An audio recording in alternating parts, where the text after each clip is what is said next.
खारगे जी, रंधावा जी, दोतासरा जी, जूली जी, सचिन पायलट जी, जीतू पटवारी जी, उमंग सिंघार जी, दिग्विजय सिंह जी,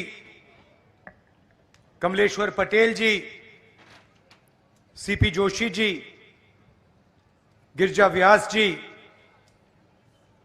रघुबीर मीना जी,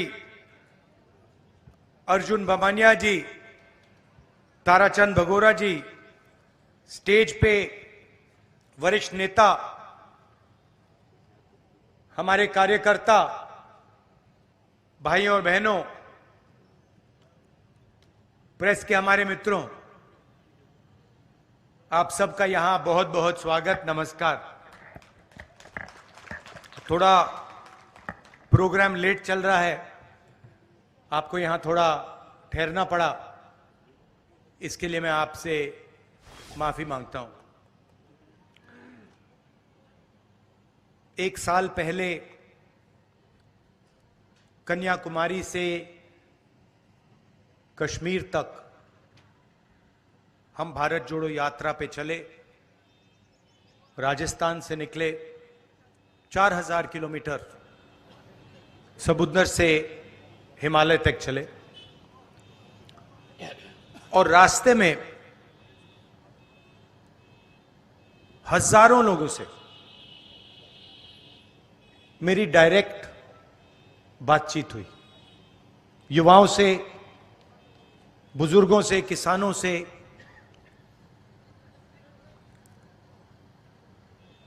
शायद उस साल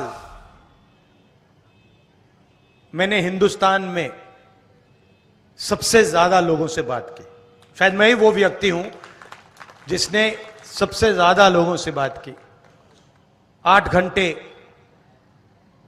मिनट के बाद मिनट के बाद मिनट के बाद मिनट, कोई नया आता था, अपनी बात रख के चला जाता था। किसानों ने अपनी बात रखी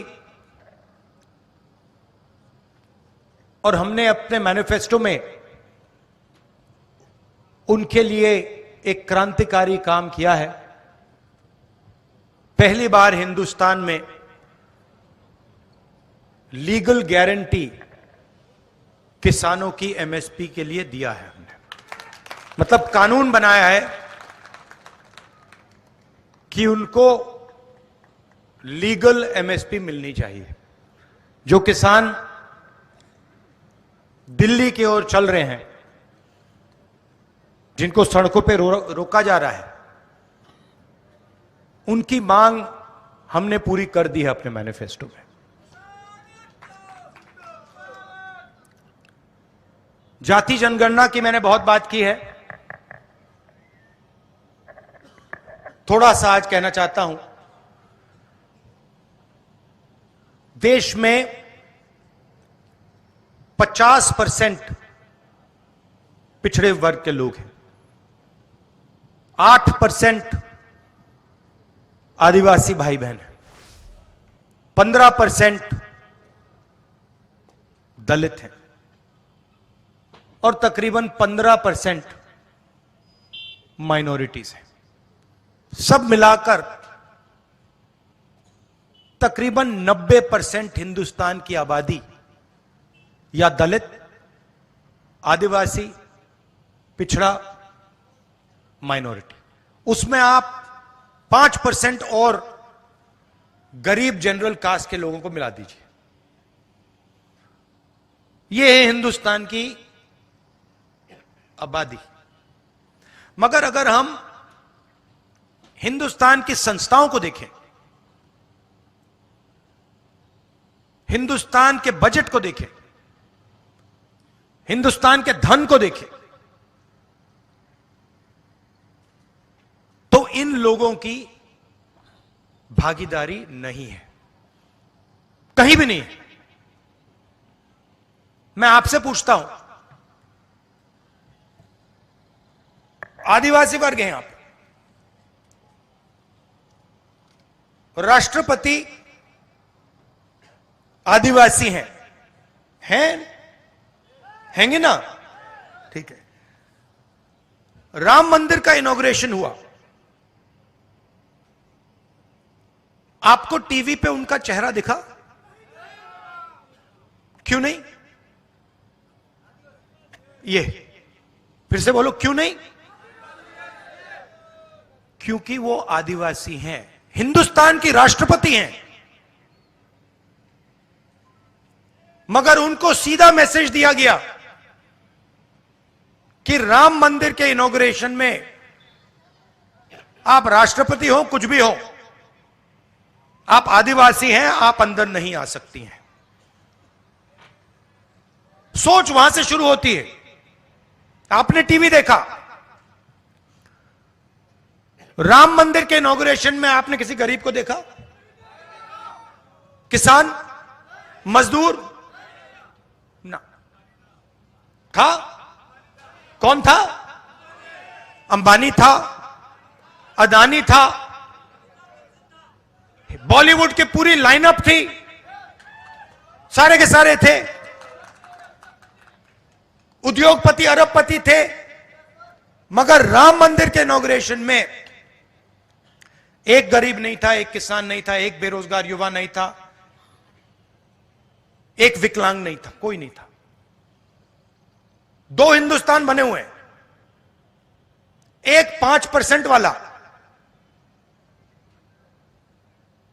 और दूसरा बाकी लोगों का। और किसी भी एरिया में आप देखो, कहीं भी देखो,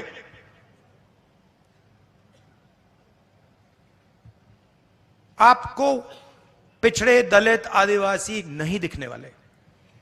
हिंदुस्तान की सबसे बड़ी 200 कंपनियों की लिस्ट निकालो, उनके मालिकों के नाम पढ़ो, एक आदिवासी नहीं मिलेगा आपको। मैंने चेक किया है, मैंने लिस्ट निकाली है सबकी, इनके सीनियर मैनेजमेंट की लिस्ट निकाली है। अदानी जी आपकी जमीन लेते हैं,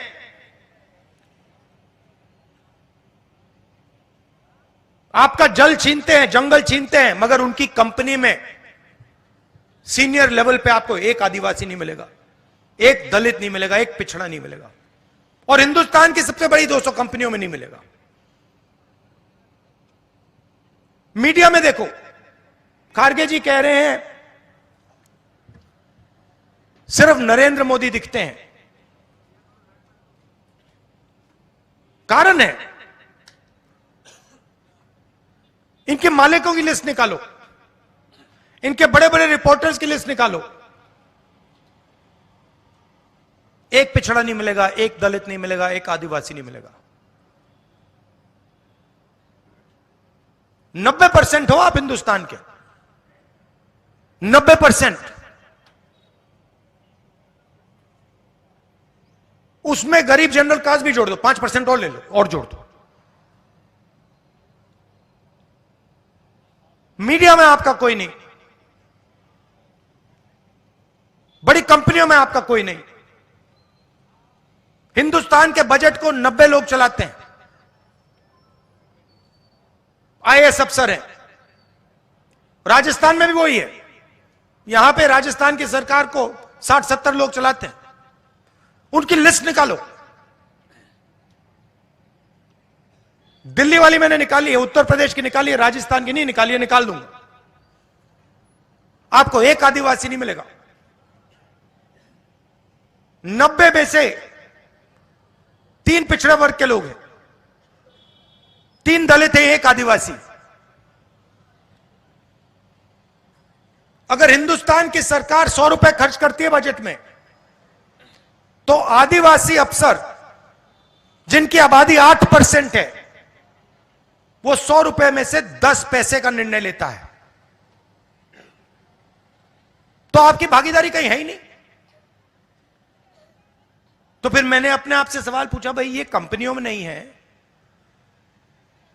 ये मीडिया में नहीं है, ये प्राइवेट अस्पतालों में नहीं है, ये प्राइवेट स्कूल यूनिवर्सिटी कॉलेजेस में नहीं है, ये सरकार में नहीं है, तो है कहां? फिर मैंने मनरेगा की लिस्ट निकाली, उसमें आदिवासी, पिछड़े, दलित सब भरे हुए हैं। कॉन्ट्रैक्ट लेबर की लिस्ट निकाली, मजदूरों की लिस्ट निकाली, उसमें भरे हुए हैं। 90% का काम हिंदुस्तान में मजदूरी करने का है, 5% का काम देश की हर संस्था को कंट्रोल करने का है। कहीं भी देख लीजिए आप, तो ये हिंदुस्तान की प्रगति का सबसे बड़ा सवाल है। प्रगति करनी है तो एक ऐतिहासिक काम करना होगा।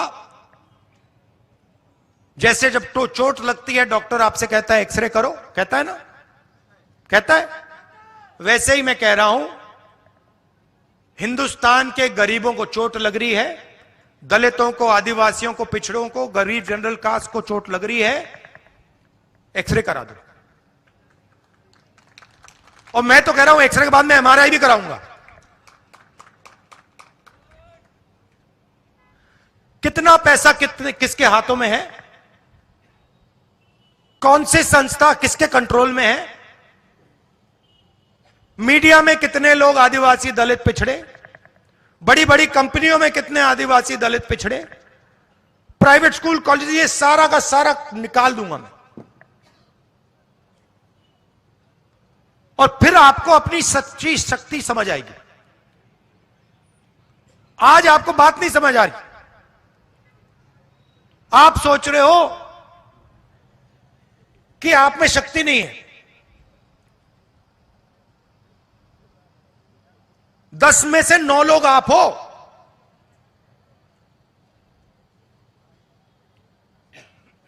और आपके सब रास्ते बंद कर दिए। पहले आर्मी में जाते थे, अग्निवीर कर दिया।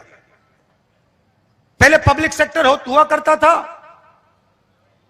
पूरा का पूरा प्राइवेटाइज कर दिया। पहले पब्लिक सरकारी कॉलेजेस, सरकारी स्कूल होते थे, अच्छे चलते थे, पूरे के पूरे बंद कर दिए। पहले सरकारी अस्पताल होते थे, बंद कर दिए प्राइवेट। तो जहां जब भी आपके जेब से पैसा निकलता है, वही 5% के जेब में जाता है। पेट्रोल का पैसा भरते हो, 5% के जेब में जाता है। सड़क पे टोल देते हो, 5% के जेब में जाता है। फल खरीदते हो, 5% के जेब में जाता है। आप जितनी जीएसटी देते हो, उतनी अदानी देता है। आप टी शर्ट खरीदो, 200 रुपए की टी शर्ट खरीदो, 300 रुपए की टी शर्ट खरीदो, वो खरीदे, जितनी आप देते हो उतनी वो देता है। आप मजदूरी करते हो, वो प्राइवेट हवाई जहाज में उड़ता है, टैक्स एक जितना। तो जाति जनगणना से ये सब साफ हो जाएगा, देश को पता लग जाएगा, 90% को समझ आ जाएगी बात, भैया कैसे हमें इस देश में ठगा जा रहा है।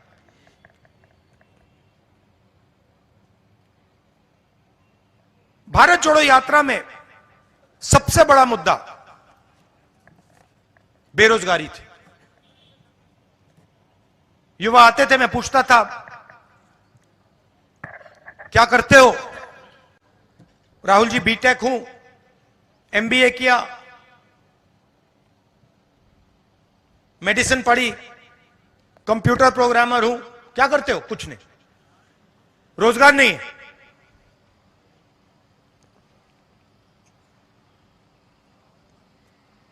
दिल्ली रेलवे स्टेशन में एक युवक कुली का काम कर रहा था, मेरे पास आता है, राहुल जी मैं तो इंजीनियर हूं,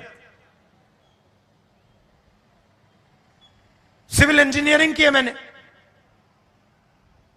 5-10 लाख रुपए मैंने प्राइवेट इंस्टीट्यूशन को दिए, अब मैं कुली का काम कर रहा हूं। नरेंद्र मोदी जी कहते हैं पकोड़े बेचो। और सबसे जरूरी मुद्दा है देश का, देश के सामने। तो आज मैं आपको यह बताना चाहता हूं कि हिंदुस्तान के युवाओं के लिए, आदिवासी युवाओं के लिए, पिछड़े वर्ग, दलित, गरीब, जनरल कास्ट के युवाओं के लिए कांग्रेस पार्टी क्या करने जा रही है। सबसे पहला कदम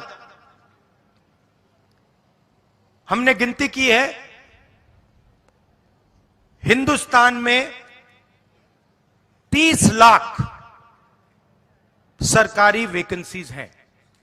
30 लाख। मोदी जी इनको भरवाते नहीं है,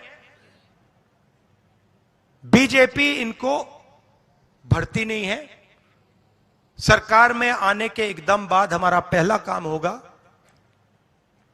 कि 90% को 30 लाख सरकारी नौकरियां हम दे देंगे।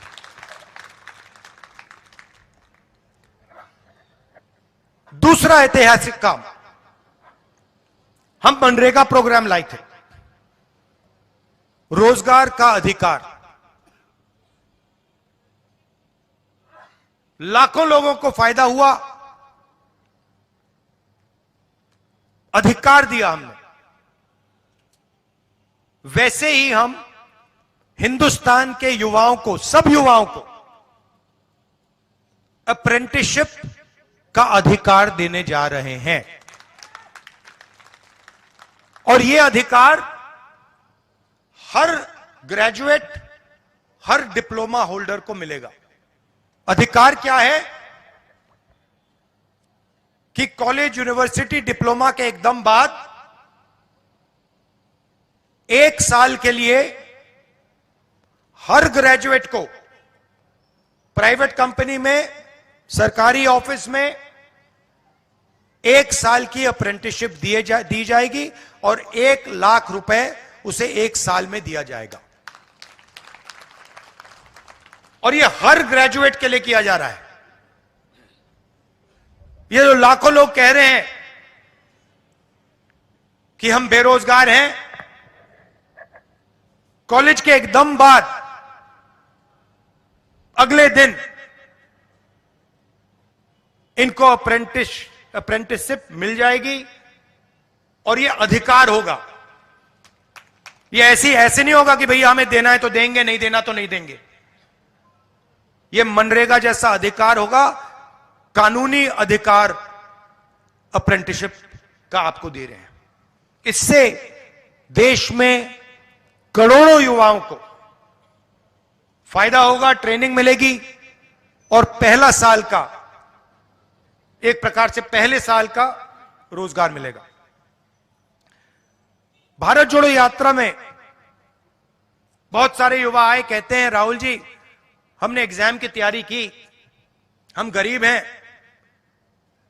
3-4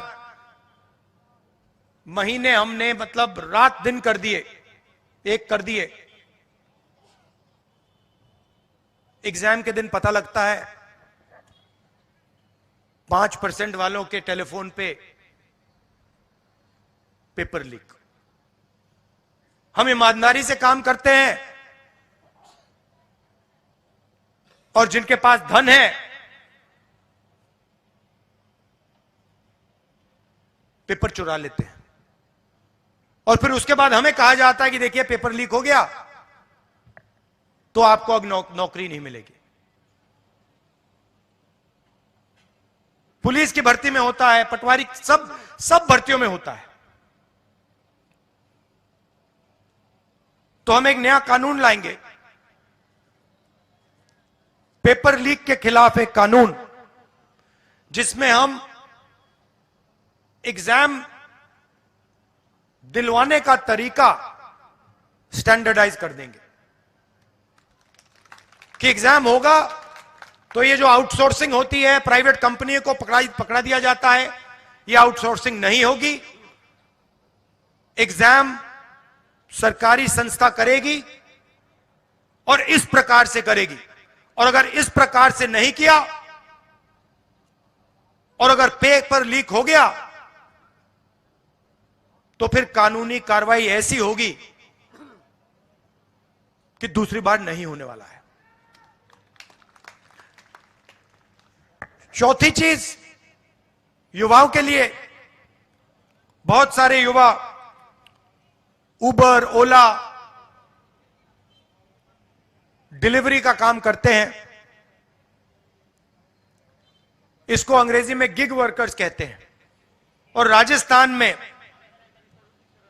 हमने इनके लिए कानून बनाया था, इनकी रक्षा के लिए, इनकी पेंशन के लिए, इनकी सोशल सिक्योरिटी के लिए। जो कानून हमने राजस्थान में बनाया था, वही कानून हम पूरे हिंदुस्तान में लागू करने जा रहे हैं कि जो ड्राइवर का काम करता है, सिक्योरिटी गार्ड का काम करता है, उबर का काम, ओला का काम, ये पिज्जा डिलीवरी जो होती है, ये जो सब युवा हैं, इनकी रक्षा हो, इनका एक प्रकार से पेंशन हो, सोशल सिक्योरिटी हो, और इनको एक दिन में सड़क पे ना करा जा सके। तो इसके लिए हम एक हिंदुस्तान में एक कानून बना रहे हैं। और पांचवी चीज, यह भी ऐतिहासिक चीज, नरेंद्र मोदी जी ने स्टार्टअप इंडिया किया, स्टैंड अप इंडिया किया, मेक इन इंडिया किया, कोई फर्क नहीं पड़ा। वो सारा का सारा 2-3 अरबपति उठा के ले गए। नरेंद्र मोदी जी की मार्केटिंग जरूर कर दी, टीवी पे उनका चेहरा जरूर दिखा दिया, मगर जो युवा हैं उनको ना स्टार्टअप मिला, ना मेक इन इंडिया मिला। तो हमने 5,000 करोड़ रुपए स्टार्टअप्स के लिए एक फंड बनाया है, और हर डिस्ट्रिक्ट में यह फंड रहेगा। 10 करोड़ रुपए स्टार्टअप्स के लिए, गरीबों के लिए यह फंड दिया जाएगा। तो गरीब युवा हैं, बेरोजगार युवा हैं, ये अगर छोटा सा बिजनेस शुरू करना चाहते हैं, काम करना चाहते हैं, तो ये स्टार्टअप फंड उनकी मदद के लिए किया जा रहा है। तो ये 5 ऐतिहासिक काम हैं युवाओं के लिए। भर्ती भरोसा, 30 लाख वैकेंसीज भरना, पहली नौकरी पक्की, अप्रेंटिसशिप वाला कानून, पेपर लीक से मुक्ति, पेपर लीक वाला कानून, गिग वर्कर्स के लिए सोशल सिक्योरिटी, और युवा रोशनी 5,000 करोड़ रुपए डिस्ट्रिक्ट्स में स्टार्टअप्स के लिए। तो ये हम आपके लिए करने जा रहे हैं। अंत में आपसे कहना चाहता हूं कि आपकी आदिवासियों की जल, जंगल और जमीन की लड़ाई हमारी लड़ाई है। आपके साथ हम खड़े हैं। हम पैसा कानून लाए, जमीन अधिकरण कानून लाए, और जो भी हम आपके लिए कर सकेंगे, शिक्षा के लिए, स्वास्थ्य के लिए, जल, जमीन, जंगल के लिए, हम आपके लिए करेंगे, दिल से करेंगे। बहुत बहुत धन्यवाद। जय हिंद।